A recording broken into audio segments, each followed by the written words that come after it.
जय हिंद, वंदे मातरम। प्यारे साथियों और सभी साथियों को मेरा प्यार भरा नमस्कार। साथियों हम बात कर रहे हैं शिक्षक भर्ती। कोई सी भी शिक्षक भर्ती हो, वो चाहे सेकंड ग्रेड हो या वो फर्स्ट ग्रेड हो या कॉलेज व्याख्याता हो। यदि अपन राजस्थान आरपीएससी की बात करते हैं और यदि यूपीएससी की बात करते हैं साथियों, तो वहाँ भी पीजीटी हो। यदि केंद्र की वैकेंसी की बात करते हैं, यूपीएससी की नहीं, तो टीजीटी हो या पीजीटी हो या फिर अन्य राज्य की भर्ती हो, जैसे एमपी में वर्ग 1 वर्ग 2 बोलते हैं, या फिर कोई से भी हिंदी शासित प्रदेश हो जहाँ पर हिंदी चलती है साथियों, वहाँ की बात करते हैं तो वहाँ पर सेकंड ग्रेड और फर्स्ट ग्रेड में, यानी कि साथियों माध्यमिक और उच्च माध्यमिक विद्यालयों में प्रत्येक विषय के अध्यापक होते हैं। तो उसी विषय में यहाँ पर हम हिंदी विषय की बात कर रहे हैं, जिसकी ध्यान रखिएगा, हिंदी विषय की बात कर रहे हैं। तो हिंदी विषय से आप चाहे फर्स्ट ग्रेड की तैयारी कर रहे हो या सेकंड ग्रेड की कर रहे हो साथियों, या फिर कॉलेज व्याख्याता की कर रहे हो या पीजीटी कर रहे हो या टीजीटी की कर रहे हो, या किसी भी राज्य में आप वरिष्ठ अध्यापक या व्याख्याता की तैयारी कर रहे हो, तो साथियों आपके कितने नंबर आए थे या कितने नंबर आ रहे हैं वर्तमान के कंपटीशन में। जैसे राजस्थान में वर्तमान में सेकंड ग्रेड हिंदी का कंपटीशन हो चुका है, तो आपके कितने नंबर आए साथियों, ये मुझे आप कमेंट के माध्यम से ज़रूर बताइएगा। क्योंकि साथियों मेरे 300 में से 274 अंक है विषय हिंदी, और यह है सेकंड ग्रेड साथियों। कौन सा है? सेकंड ग्रेड है साथियों। विषय हिंदी में 300 में से 274 अंक के साथियों। और तो इसको मैं आपको प्रूफ के साथ दिखाऊंगा साथियों। अभी मेरी अंक तालिका आपको मैं दिखाने वाला हूँ। तो मुझे आप कमेंट के माध्यम से बताइए कि आपके कितने हैं साथियों। अब देखिएगा, आप मेरी मार्कशीट देखिएगा साथियों। ये देखो साथियों, ये मेरी मार्कशीट है। ये मैंने कल भी वीडियो में मेरे यूट्यूब चैनल के माध्यम से कल भी मैंने वीडियो में डाला था, और आज फिर है साथियों। हाँ, जिस साथी ने इसके बारे में सुन रखा साथियों, वह स्किप करके वीडियो में आगे देख सकते हैं, क्योंकि आज अब अलंकार पढ़ने वाले हैं। ये देखिएगा साथियों, यहाँ अपनी हिंदी दिवस, ये देखो सेकंड ग्रेड, ये देखो साथियों, ये लिखा हुआ ये senior teacher competition exam 2016 group A Hindi, Rajasthan publication service communication, यानी कि आरपीएससी। और साथियों इधर है साथियों, देखिए आप, ये हिंदी विषय है, यहाँ हिंदी लिखा हुआ है, यह हिंदी है, और ऊपर ये हिंदी रहा साथियों, और ऊपर जीके एंड एजुकेशनल साइकोलॉजी। तो अपन हिंदी की बात करते हैं साथियों। देखिएगा, यहाँ हिंदी में 274.97 है। कितने हैं? 274.97, लगभग 273.97, लगभग साथियों 274 अंक है। अब साथियों मैं मेरे यूट्यूब चैनल पे साथियों मैं हिंदी की क्लास लेना शुरू कर रहा हूँ साथियों। तो जो भी साथी फर्स्ट ग्रेड सेकंड ग्रेड वर्ग 1 वर्ग 2 या कॉलेज व्याख्याता की तैयारी कर रहा हो साथियों, तो निश्चित रूप से आप मेरे यूट्यूब चैनल को सब्सक्राइब कीजिए और बेल आइकन को दबाएं, ताकि आपके पास हर क्लास जल्दी से पहुंच सके। अब साथियों आज ही अभी मैं अलंकार पढ़ने वाले हैं, और बहुत बेहतरीन तरीके से अलंकार पढ़ेंगे। लेकिन साथियों मैं आपसे कुछ बातें करना चाहता हूं कि किस प्रकार से पढ़े ताकि नंबर अपना आ सके साथियों। एक और बताता हूँ साथियों, यहाँ पर मैंने 2016 में 150 में से 148 क्वेश्चन किए थे। इसमें से मात्र 2 या 3 क्वेश्चन मेरे गलत थे साथियों, और वे भी कंफ्यूज में गलत हो गए साथियों। और लगभग ये अंक आ रहे हैं, ये इस कारण से साथियों आ रहे हैं कि इसमें 6 या 7, लगभग 7 क्वेश्चन डिलीट हुए थे साथियों। इस वजह से ये नंबर पता नहीं जाने कैसे है, लेकिन मैं कह रहा हूँ साथियों 2 या 3 क्वेश्चन ही गलत थे 148 में। अब साथियों ये मैं किस प्रकार से लाया हूँ, मैं आपको वह मैटर जो मेरे पास उपलब्ध है, मैं आपको निःशुल्क रूप से मेरे यूट्यूब चैनल के माध्यम से पढ़ाऊँगा। पर साथियों यह है कि यदि आप इस वीडियो को अधिक से अधिक शेयर किए, मेरे जो भी वीडियो है हिंदी से संबंधित, वो आप अधिक से अधिक ज़रूर शेयर करिएगा साथियों। क्योंकि यदि साथियों मुझे लगेगा कि मेरा वीडियो कोई देख रहा है साथियों, तो मेरे हौसला भी अफजाई होगा, और मैं आपको और अच्छी तरह से पढ़ाने चाहूँगा साथियों। मैं चाहता हूँ साथियों कि जो मैंने परेशानी झेली साथियों, जो मैंने मुसीबत झेली साथियों, कि नंबर कैसा आता है वो आप नहीं, आपको मतलब आपको उन परेशानियों से सामना नहीं करना पड़े साथियों। मतलब मुझे आज तक सही मार्गदर्शन देने वाला कोई भी व्यक्ति नहीं मिला कि आप इस तरह से तैयारी करें तो आपका नंबर आ सकता है साथियों। अब साथियों जो मेरे पास नोट्स है, जो मैंने नोट्स बनाए थे साथियों, वो किस प्रकार से बनाए ये मैं जानता हूँ साथियों कि मैंने लगभग साथियों आपसे मैं सही बोला हूँ, बिल्कुल 1% भी झूठ नहीं बोल रहा हूँ साथियों। मैंने लगभग साथियों 5 तो कोचिंग जो राजस्थान में मानी हुई कोचिंग है, मान लीजिए आप परिष्कार है, उत्कर्ष है, कोटा की क्लास है, या और भी साथियों और शिखर से क्लास है, 5 और लगभग 5 ही पब्लिकेशन की किताब मानी है साथियों। इन सभी किताबों या फिर आगिरी 5 ही किताबों और 5 ही क्या बात करते हैं, 5 ही कोचिंग और 5 ही पासबुकों के, इन सभी का निचोड़ है साथियों जो मेरे पास नोट्स है। क्योंकि मैं भी कंफ्यूज होता था कि यार कौन सी किताब पढ़े, या तो लक्ष्य की पढ़े, या परिष्कार की पढ़े, या मनोज मिश्रा की पढ़े, या और कोई भी दिशा की गाइड पढ़े, हिंदी में कौन सी गाइड अच्छी है, या मॉडल पेपर पढ़े, या अनसोल्ड पेपर पढ़े, या क्या पढ़े साथियों, या फिर परिष्कार कोचिंग के नोट्स पढ़े, या उत्कर्ष कोचिंग के नोट्स पढ़े, या कोटा कोचिंग के नोट्स, या किसी भी कौन से कोचिंग के नोट्स पढ़े। तो साथियों मैं आपको कहता हूँ कि मैंने इन सभी किताबों को एक साथ रखते हुए ऐसे बेहतरीन नोट्स बनाए साथियों कि उसकी बदौलत है कि मेरे इतने नंबर है साथियों। और उन्हीं नोट्स को मैं आप तक पहुंचाने की कोशिश करूँगा बिल्कुल निःशुल्क रूप से साथियों। तो आप निश्चिंत रहिएगा। यदि या आप मेरे यूट्यूब चैनल पर रोज़ाना ही साथियों इस क्लास को अटेंड करते हैं साथियों, तो निश्चित रूप से आप भी या आपके भी इतने नंबर आएंगे, ये मैं पूरा आपके दावे के साथ कहता हूँ साथियों। बस बशर्त है कि आप मेरे वीडियो को अधिक से अधिक शेयर करें ताकि लोग इसे अधिक से अधिक सब्सक्राइब करें और मेरा हौसला अफजाई हो और मैं आपको और बेहतरीन रूप से अच्छे से अच्छे पढ़ा सकूँ साथियों।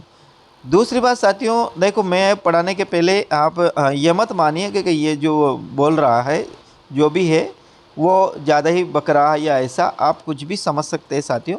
पर ये एक और बात ध्यान रखिएगा, आपने ये वीडियो यदि आपके पास पहुंचा है साथियों तो आप इस वीडियो को पूरा ही देखिएगा। ऐसी सलाह आपको कोई भी नहीं देगा जो मैं आपको देने जा रहा हूं साथियों, ध्यान रखिएगा। बात करते हैं साथियों यहाँ पर फर्स्ट ग्रेड की और सेकंड ग्रेड की। फर्स्ट ग्रेड की और से पहली बात तो करते हैं साथियों यहाँ फर्स्ट ग्रेड और सेकंड ग्रेड की बात करते हैं। सेकंड ग्रेड में साथियों मैंने कई कोचिंग के नोट्स देखे हैं।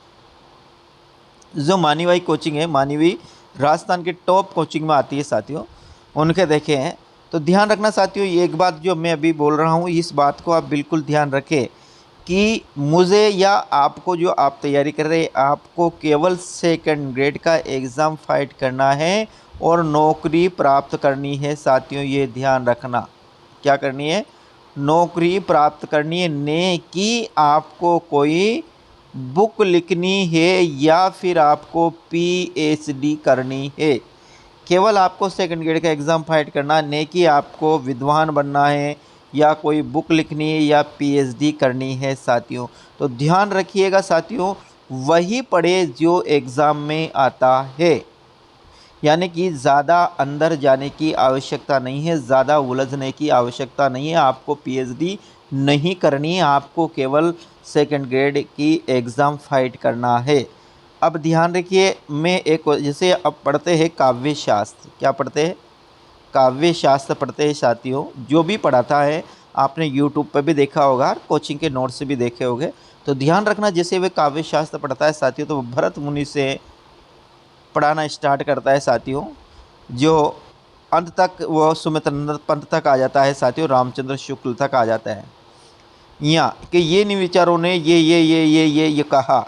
अब ध्यान रखिएगा, भरत मुनि का वो आपको जन्म भी लिखाएगा, भरत मुनि किस शताब्दी में वो भी लिखाएगा, भरत मुनि कौन कौन सी रचना है वो भी लिखाएगा। ऐसे लगभग वो 15 से 20 विद्वानों का जन्म भी लिखाएगा और उनकी रचना भी लिखाएगा, आदि आदि वगैरह। और ध्यान रखना साथियों, आप सेकंड ग्रेड के पेपर उठाकर देखना, जो आपके पास पुराने पेपर है, कभी भी वो इन विद्वानों का ना तो जन्म पूछता है ना इनकी शताब्दी पूछता है, कोई भी नहीं पूछता है। वो इनके केवल ग्रंथ पूछ सकता है कि इन्होंने कौन कौन सी रचनाएं लिखी है साथियों।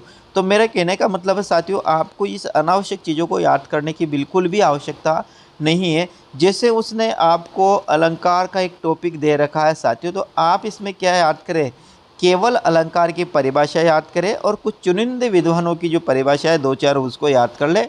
इसके बाद अलंकारों के प्रकार वो कभी भी नहीं पूछेगा साथियों, अलंकारों की परिभाषा एग्जाम कभी भी नहीं पूछेगा साथियों। इसके बाद साथियों बात करते हैं, तो अब प्रत्येक अलंकार की आप पहचान, यानी कि कौन सी कविता में, कौन से पद्य में कौन सा अलंकार है, ये आपको बताना चाहिए साथियों। आज ये नहीं कि आप अलंकार पढ़ने लगे तो अलंकार की परिभाषा वो 20 विद्वानों के अलंकार की परिभाषा याद करें, 10 विद्वानों के अलंकार की परिभाषा याद करें, और कौन से आचार्य ने कितने अलंकार बताए। किसी ने 104 बताए, किसी ने 108 बताए, किसी ने 52 बताए, किसी ने 10 बताए, किसी ने 50 बताए। ये अलंकार है और इन अलंकारों को नाम याद करें। इस चीज़ों से उलझने से कोई आवश्यकता नहीं है साथियों। आप बिल्कुल अलंकार का अर्थ याद करें, अलंकार की परिभाषा याद करें, और चाहे तो आप 2-4 विद्वान जो प्रसिद्ध है आचार्य हैं उनकी परिभाषा याद करें। दूसरी बात साथियों, एक और मैं ये याद करें, अलंकारों के प्रकार, यानी कि 2-3 प्रकार को, तो ये भी याद कर लें। और फिर कौन कौन से अलंकार दे रखे हैं आपके टॉपिक में साथियों, उन्हीं अलंकारों को आप ध्यान से पढ़ें। आगे के अलंकारों को आप ध्यान से नहीं पढ़े, यानी कि जो आपके टॉपिक में है साथियों केवल वही अलंकार पढ़ना है, इससे ज़्यादा किसी प्रकार से नहीं पढ़ना है। बात करते हैं फर्स्ट ग्रेड की साथियों, तो फर्स्ट ग्रेड में भी साथियों इतना जितना सेकंड ग्रेड में आता है उतना ही फर्स्ट ग्रेड में आता है। केवल 19-20 का फ़र्क है साथियों, केवल 19 और 20 का फ़र्क है। इतना ज़्यादा कठिन हो सकता है लेकिन इससे ज़्यादा कठिन नहीं देगा साथियों।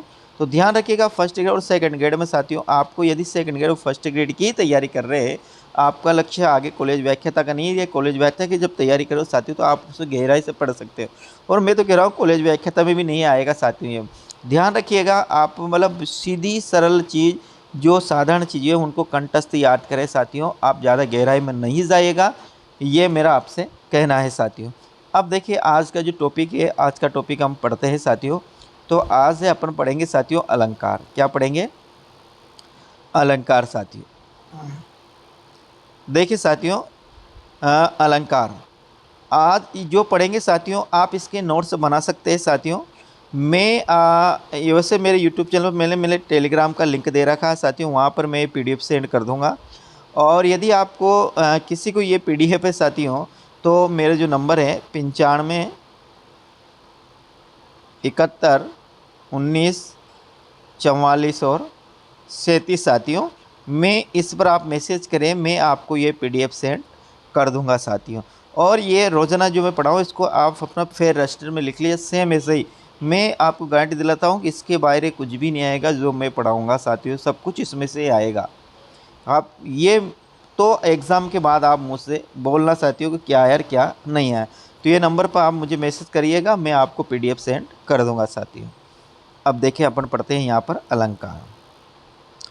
यदि अलंकार की बात करते हैं साथियों, अलंकार आपने पहले भी पढ़ रखा होगा, तो अभी देखिए दूसरी यहाँ पर अपन जो पढ़ेंगे वो अलंकार। ध्यान से सुनिएगा साथियों, इस PDF को आप बाद में भी देख सकते हैं या इस PDF का नोट से दें।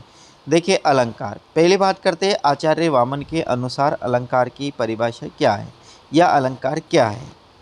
अलम करोति इति अलंकार, क्या कहा आचार्य वामन ने? अलम करोति इति अलंकार, जो अलंकृत करे उसे अलंकार कहते हैं। न्या अलंकृत का अर्थ है साथियों क्या है? सजाना। ध्यान रखिए अलंकार का अर्थ क्या है?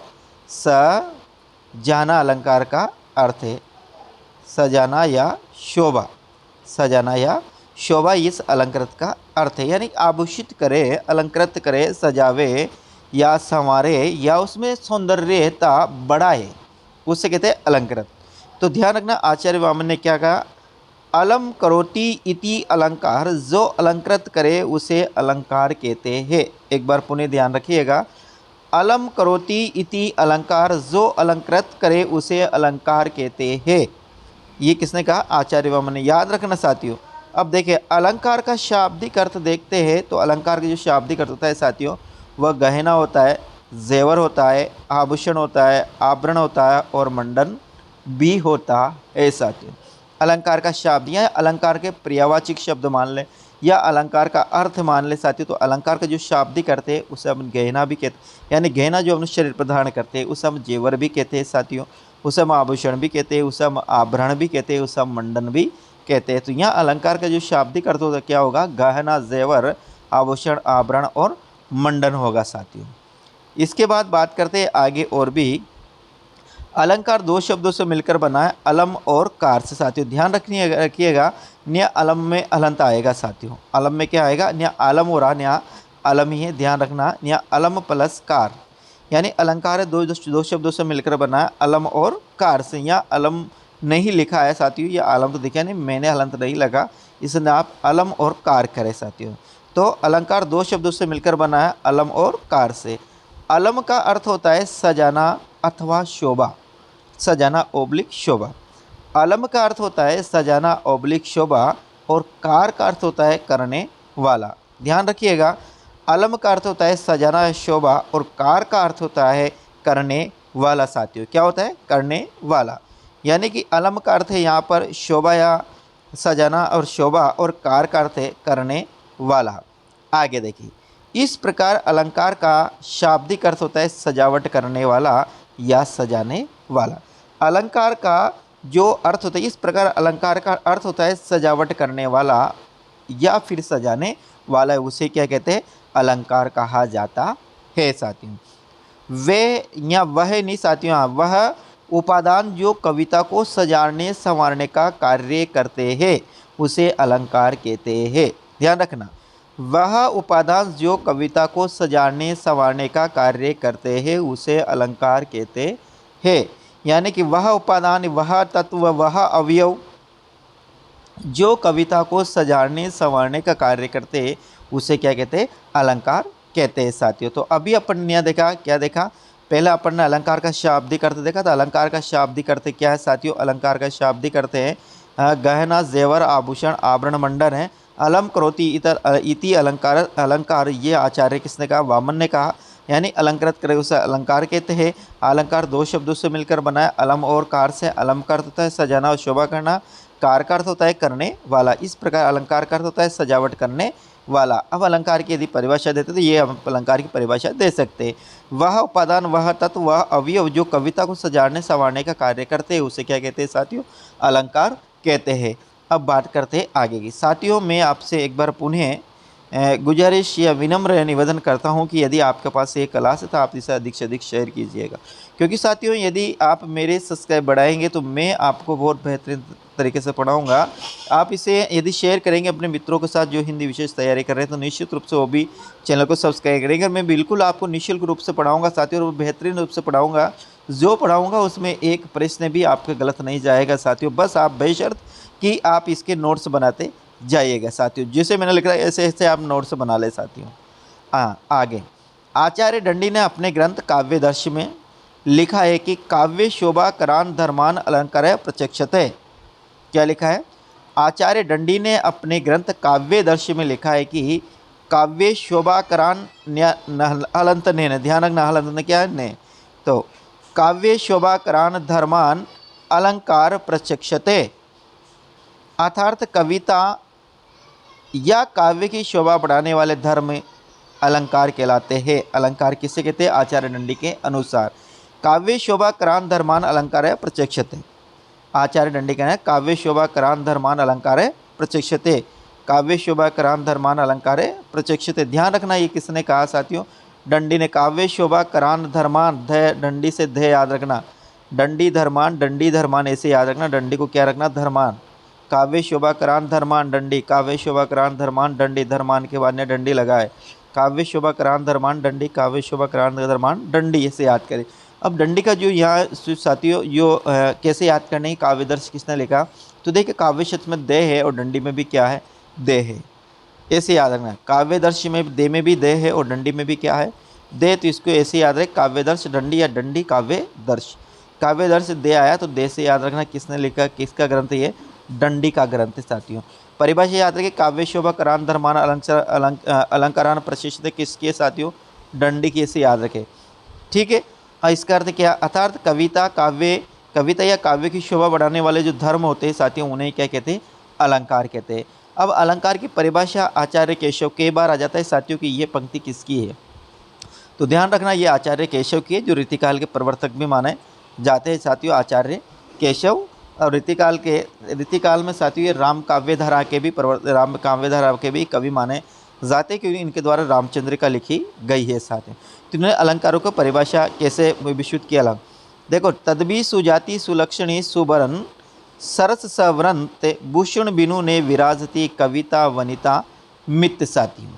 भूषण बिनु ने विराजी कविता वनिता मित साथियों। जतपि सुजाति सुलक्षणी सुबरन सरस सवरन भूषण बिनु ने विराजती कविता वनिता मित। भूषण यानी कि यहाँ पर साथियों भूषण का अर्थ है यहाँ पर आभूषण। क्या है?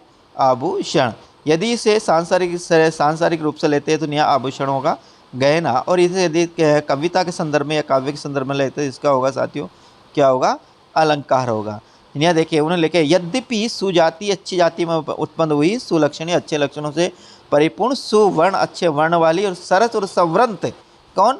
वनिता कविता भी, और वनिता यानी स्त्री, और मित्र यानी मित्र। लेकिन फिर भी साथियों भूषण बिनु ने विराजती, लेकिन वह गहने धारण करने बिना गहने धारण किए वह अच्छी नहीं लगती है। जिस प्रकार एक सुंदर स्त्री जो अच्छी जाति में जिस प्रकार इस स्त्री अच्छी जाति में उत्पन्न हुई, अच्छे लक्षणों वाली है, सुवर्ण है, सरस है और सवृंत है। सुवर्ण अच्छे वर्ण वाली है, अच्छे रंग वाली है लाकी साथियों। लेकिन यदि वह अपने शरीर पर आभूषण धारण नहीं करती है तो फिर भी नहीं करती है तो उतनी सुंदरता नहीं बढ़ती है उसके शरीर की जितनी सुंदरता शरीर पर गहने धारण करने से बढ़ती है। कहने का मतलब है बिना गहनों से स्त्री की सुंदरता नहीं बढ़ती है, और गहने धारण करने से स्त्री की सुंदरता में 4 चांद लग जाते हैं। उसी प्रकार यदि कविता में साथियों अलंकार हो तो अलंकार की सुंदरता भी उसी प्रकार बढ़ जाती है। जिस प्रकार स्त्री अपने गहने धारण करने से उसके मुख की या उसके शरीर की शोभा बढ़ती है, उसी प्रकार कविता में यदि अलंकार हो तो साथियों वह भी उसी प्रकार से कविता की शोभा बढ़ जाती है, वो अलंकृत हो जाती है, वो चमत्कृत हो जाती है साथियों। तो ध्यान रखें ये पंक्ति कही है आचार्य केशवदास ने कही है। आपसे इस पंक्ति का अर्थ वो परीक्षा में नहीं पूछेगा, यदि ये आपको पंक्ति का अर्थ नहीं याद हो तो भी कोई बात नहीं, ये आपसे वो एग्जाम में पूछने वाला नहीं, केवल आप इसको याद रखें ये किसकी पंक्ति है, तो ये आचार्य केशव की है। यानी तद्भी सुजाति सुलक्षणी सुवरस सरस सवरंत भूषण बिनु ने विराजती कविता वनिता मित साथियों। आगे देखें आचार्य रामचंद्र शुक्ल ने क्या कहा अलंकारों के बारे में। आचार्य शुक्ल के अनुसार अलंकार क्या है? काव्य की चमत्कारपूर्ण शैलियाँ है।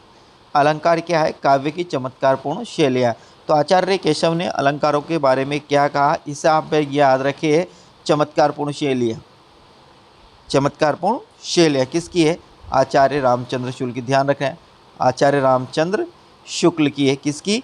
चमत्कारपूर्ण शैलियाँ। केवल जैसे एग्जाम में आपको आता है कि अलंकार क्या है काव्य की चमत्कारपूर्ण शैलियाँ, निम्न में से किस आचार्य किस विद्वान का कथन है, तो आप याद रखें नहीं केवल चमत्कारपूर्ण शैली याद रखें। किसने कहा? आचार्य रामचंद्र शुक्ल ने कहा साथियों। तो आप इसको भी अपने नोटबुक में ऐसे कैसे लिखिए। अब ध्यान रखिएगा यहाँ पर जो मैंने नोट लिख रखा है साथियों, ये आपको बहुत ही ये अपने लिए बहुत महत्वपूर्ण बात है साथियों। इसमें क्या लिखा हुआ है यहाँ पर कभी कभी प्रश्न आता है, आरपीएससी पूछ लेती है निम्न में से असत्य कथन है, निम्न में से असत्य कथन है। तो ध्यान रखना असत्य कथन में यही पूछेगा वो। अलंकार काव्य के बाह्य तत्व माने जाते हैं। ध्यान रखना अलंकार काव्य के आंतरिक तत्व नहीं है, आंतरिक तत्व नहीं है। अलंकार क्या है? काव्य के बाह्य तत्व। ध्यान रखना साथियों। जैसे उसने पूछ लिया अलंकार, अलंकार का अर्थ दे दिया उसने, आप फिर अलंकार के प्रवर्तक का दे दिया इसमें बी में, फिर उसने या फिर कोई दे दिया अलंकार का यही देते हैं अलंकार आंतरिक तत्व है, अलंकार बाह्य तत्व है। उसने पूछ लिया 4, देखेंगे निम्न में से कौन सा असत्य कथन। तो ध्यान रखना अलंकार काव्य के बाह्य तत्व या आंतरिक तत्व नहीं है। तो अलंकार काव्य के बाह्य तत्व माने जाते हैं, नेकी आंतरिक। इसलिए अलंकार काव्य की शोभा बढ़ाते हैं, नेकी उत्पन्न करते हैं। ध्यान रखना अलंकार की परिभाषा, वह तत्व जो काव्य की शोभा को बढ़ाते हैं उसे अलंकार कहते हैं। वह तत्व जो काव्य में शोभा उत्पन्न करते हैं उसे अलंकार नहीं कहते। ध्यान रखना, अलंकार केवल काव्य की क्या करते हैं साथियों, शोभा बढ़ाते हैं, ये उत्पन्न नहीं करते हैं। यदि एग्जाम में ऐसा आता है, कोई पूछता है कि अलंकार काव्य की शोभा उत्पन्न करते हैं, तो ये बिल्कुल गलत है, ये आप असत्य कथन में आया। अलंकार काव्य के बाह्य तत्व है साथियों, ये अलंकार काव्य के आंतरिक तत्व नहीं है। इसे भी आप यानी कि ये बिल्कुल जो मैंने नोट लिख रखा इसको आप ध्यान से याद करिएगा साथियों, यहाँ पर नोट में याद रखिएगा। अलंकार काव्य के बाह्य तत्व माना जाते हैं, न कि आंतरिक, इसलिए अलंकार काव्य की शोभा बढ़ाते हैं, काव्य की शोभा उत्पन्न नहीं करते। यदि रस की बात करते हैं साथियों, तो रस काव्य में शोभा उत्पन्न करते हैं, रस काव्य की शोभा नहीं बढ़ाते हैं, क्योंकि रस अलंकार काव्य के आंतरिक तत्व माना जाते हैं, जबकि अलंकार काव्य के बाह्य तत्व माने जाते हैं। तो ये नोट आपके समझ में आ गया। आगे बात करें, आचार्य विश्वनाथ ने अलंकार को काव्य की शोभा बढ़ाने वाले तत्व के रूप में स्वीकार किया है, लेकिन उन्होंने अलंकार को काव्य का अनिवार्य तत्व नहीं माना है। वह कौन सा विद्वान है जिसने अलंकारों को काव्य का अनिवार्य तत्व नहीं माना है? तो आचार्य विश्वनाथ ने। वह कौन, निम्न में से कौन सा विद्वान है जिसने अलंकारों, ये सब प्रश्न जो मैं बोल रहा हूँ ये आएगा नहीं साथियों, लेकिन फिर भी इसको हमें याद करना है साथियों, फिर भी हमें याद करना है, 1-2% में ये आ सकता है। आचार्य विश्वनाथ ने अलंकारों को काव्य की शोभा बढ़ाने वाले तत्व के रूप में स्वीकार किया है, लेकिन उन्होंने अलंकारों को काव्य का अनिवार्य तत्व नहीं माना है साथियों। ध्यान रखना, क्या पहली बात तो काव्य की शोभा बढ़ाने वाले तत्व के रूप में स्वीकार किया है, काव्य की शोभा बढ़ाते उसे अलंकार, लेकिन ध्यान रखना उन्होंने अलंकारों को काव्य का अनिवार्य तत्व नहीं माना है साथियों। आगे बात करते हैं, आगे आता है सुमित्रानंदन पंत जी के अनुसार अलंकार केवल वाणी की सजावट के लिए नहीं है, वे भावों की अभिव्यक्ति के लिए विशेष द्वार है। अलंकार किस निम्न में से यह कथन किसका है कि अलंकार केवल वाणी की सजावट के लिए नहीं है, वे भावों की अभिव्यक्ति के लिए विशेष द्वार है। तो ध्यान रखना साथियों, यहाँ आप याद रखना, भावों की अभिव्यक्ति के विशेष द्वार पंत जी ने कहा। ये नीचे से याद रखना, क्या, भावों की अभिव्यक्ति के विशेष द्वार पंत जी यानी सुमित्रानंदन पंत साथियों। भावों की अभिव्यक्ति के विशेष द्वार कौन साथियों? सुमित्रानंदन पंत। याद रखना, भाव की अभिव्यक्ति के विशेष द्वार कौन? सुमित्रानंदन पंत। ध्यान रखना साथियों, भाव की अभिव्यक्ति के लिए विशेष द्वार सुमित्रानंदन पंत।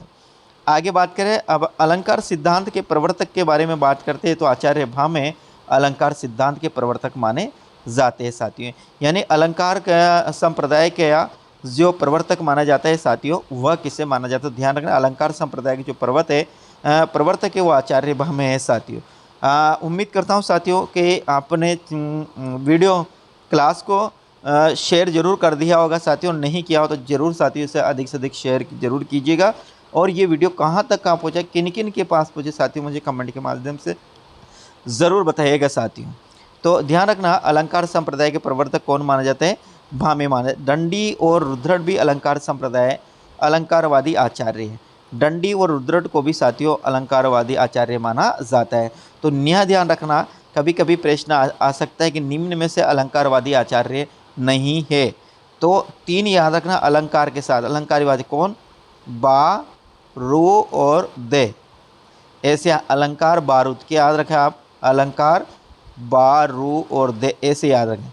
अलंकार बारूद, तो बा से अलंकार, बा से तो भामी हो जाएगा, रू से रुद्रट हो जाएगा, दे से क्या हो जाएगा?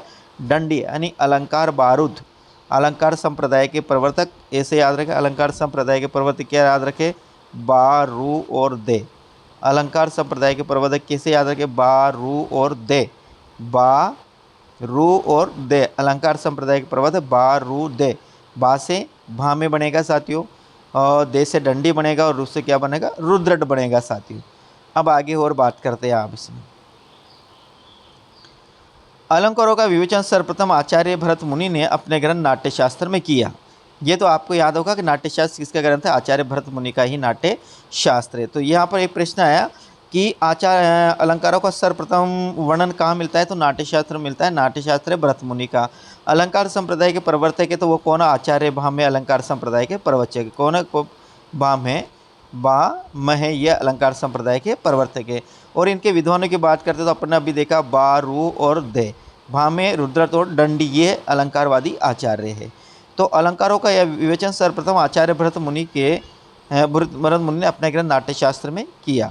भाव में पहले आचार्य थे जिन्होंने अलंकारों को काव्य की आत्मतत्व या प्राण तत्व माना है साथियों। काव्य शास्त्र में 6 संप्रदाय है साथियों, जिनको अलग अलग विद्वान उनके प्राण तत्व मानते हैं। जैसे अलंकार है, गुण है, रस है, ध्वनि है, ऐसे साथियों इनको 6 संप्रदाय है। उसमें से यदि अपन ये मानते हैं कि अलंकार को काव्य का आत्मा किसने माना है, काव्य का प्राण तत्व किसने माना है अलंकार को, ध्यान रखिए, तो वह आचार्य भामे। आचार्य भामे पहले आचार्य थे जिन्होंने अलंकारों को काव्य के आत्म तत्व और प्राण तत्व माने हैं। ध्यान रखना कि अलंकारों को काव्य के आत्म तत्व और प्राण तत्व किसने माने साथियों, ध्यान रखना वो आचार्य भामे ने माने। और आचार्य भामे ही अलंकार संप्रदाय के क्या है, प्रवर्तक है साथियों। आगे आचार्य भामे ने क्या लिखा है, ने कांतामपि निर्भूषम विभाति वनिता मुखम। यहाँ निर्भूषम में भी साथियों क्या है, में हलंत है, और मुखम में भी क्या है, में हलंत है साथियों। आचार्य भामे ने कांतामपि निर्भूषम विभाति वनिता मुखम, ये आचार्य भामे ने अलंकार के बारे में कहा। इसका अर्थ देखिए, जिस प्रकार किसी कामनी यानी स्त्री का मुख सुंदर होते हुए भी आभूषणों के बिना शोभायमान नहीं होता है, उसी प्रकार अलंकारों के बिना काव्य की शोभा नहीं होती है। यानी आचार्य भामे ने कहा कि न कांतामपि निर्भूषम विभाति वनिता मुखम, वनिता यानी स्त्री, मुखम में मुख हो, विभाति यानी चमक, निर्भूषम बिना आभूषण के, कांतामपि यानी कि सुंदर स्त्री के, यानी कि जिस प्रकार कामनी या सुंदर स्त्री का मुख, जिस प्रकार कामनी या स्त्री का मुख सुंदर होते हुए भी आभूषणों के बिना शोभायमान नहीं होता है, किसी स्त्री का मुख सुंदर होते हुए भी उसका मुख आभूषणों के बिना शोभायमान नहीं होता है, उसी प्रकार अलंकारों के बिना काव्य की शोभा नहीं होती। ये किसका कथन, आचार्य भामे का कथन है। ने कांतामपि निर्भूषणम विभाति वनिता मुखम, अर्थात जिस प्रकार कामिनी का मुख सुंदर होते हुए भी आभूषणों के बिना शोभामान नहीं होता है, उसी प्रकार अलंकारों के बिना काव्य की शोभा नहीं होती साथियों। आगे और बात करते हैं। आचार्य भामे शब्द और अर्थ का वैचित्र्य ही क्या है, अलंकार है। आचार्य भामे की एक और परिभाषा याद है। आचार्य भामे ने क्या कहा, शब्द और अर्थ का वैचित्र्य ही क्या है, अलंकार है। शब्द और अर्थ का वैचित्र्य क्या है, अलंकार है। शब्द और वैचित्र्य का अर्थ क्या है, अलंकार। मैं आपको यहाँ फर्स्ट ग्रेड के हिसाब से पढ़ा रहा हूँ साथियों। आचार्य भामन, शब्द और अर्थ का वैचित्र्य क्या है, अलंकार है। शब्द और अर्थ का वैचित्र्य क्या है, अलंकार है। आगे आचार्य भामे अलंकार संप्रदाय के प्रवर्तक माना जाता है। आचार्य अलंकार संप्रदाय के प्रवर्तक कौन मानते हैं, भामे। अलंकार संप्रदाय में सीधे याद रखे, क्या रखे, बारूद रखे, भामे, रुद्रतोड़, दंडी। बारूद, भामे, रुद्रतोड़, दंडी। तो अलंकार संप्रदाय के प्रवर्तक आचार्य भामे माने जाते हैं। आगे भामे ने अलंकारों को काव्य की आत्मा माना है। अभी अपन ने देखा भामे ने काव्य अलंकारों किसकी माना है, काव्य की आत्मा या काव्य का प्राण तत्व माने हैं साथियों। आगे 11वीं शताब्दी में उत्पन्न आचार्य भोज ने अलंकारों को 3 भागों में विभाजित किया। आचार्य भोज जो 11वीं शताब्दी में उत्पन्न हुए साथियों, उन्होंने अलंकारों को 3 भागों में विभाजित किया, 3 भागों में बांटा। और 3 भाग कौन कौन से, अन्य ध्यान रखना, शब्द अलंकार, अर्थ अलंकार और उभय अलंकार। यानी कि शब्द अलंकार, अर्थ अलंकार और उभय अलंकार, ये 3 ही प्रकार के अलंकार पढ़ना है आपको। ये नहीं पढ़ना किस विद्वान ने कितने अलंकार बताए, किस विद्वान ने कितने अलंकार बताए, ये आपको कभी भी साथियों याद नहीं करना। इतनी ये चीज़ें नहीं एग्जाम में नहीं आती है। जैसे बात करते हैं साथियों, आचार्य जयदेव ने अपना चंद्रलोक में साथियों, चंद्रलोक में 104 अलंकारों के नाम बताए। तो ये अपन को याद नहीं करेगा, 104 अलंकार है, जिसमें 100 शब्दार्थ और 4 अर्थ अलंकार है। इस प्रकार के जो कथन होते हैं साथियों, इनको अपन को नहीं याद करना। जैसे अप्पय दीक्षित का जो ग्रंथ साथियों वह कुवलयानंद है, में 60 से अधिक अलंकारों का इसमें वर्णन किया है। इन्होंने 60 से अधिक ग्रंथ बताए साथियों। तो ये अपन को नहीं याद करना है, 60 से अधिक अलंकार, ये नहीं केवल आपको याद करना। 11वीं शताब्दी में उत्पन्न आचार्य भोज ने अलंकारों को 3 भागों में विभाजित किया, शब्द अलंकार, अर्थ अलंकार और उभय अलंकार। बस इतना से याद रखना, ये आपका आज की क्लास पूरी होती है साथियों। देखो ये आप यदि इसके नोट्स बना लेते हो साथियों, जो अपन ने अभी ये कितने मिनट में हो गया, अपन ने 38 मिनट हो गया। ये आपको केवल 5 मिनट में आप नोट्स बनाने के बाद 5 मिनट में इससे आपकी ये पूरा हो जाएंगे। केवल 5 या 2 और भी 3 मिनट लगेंगे साथियों। कम से कम 5 मिनट में आपका जितना मैटर जिसमें अपन को 40 मिनट लगे वो 5 मिनट में आप इसे पढ़ सकते हैं साथियों। मैं एक बार पुनः आपसे निवेदन करता हूँ कि क्लास को इतना शेयर करें साथियों कि राजस्थान में या फिर कहीं भी साथियों Hindi second grade first grade से तैयारी कर रहा हो बंदा कोई भी, उसके पास ये वीडियो ज़रूर से ज़रूर पहुंचे साथियों। ये मैं आपसे पुनः कहता हूं कि इसको बहुत ज़्यादा शेयर करें साथियों। मैं आपको इससे भी बेहतरीन पढ़ाने की कोशिश करूंगा साथियों। तो नमस्कार, जय हिंद। क्लास कैसी लगी साथियों मुझे आप कमेंट के माध्यम से ज़रूर बताकर जाइएगा, ऐसे नहीं जाइएगा साथियों। तो ठीक साथियों, जय हिंद, वंदे मातरम साथियों।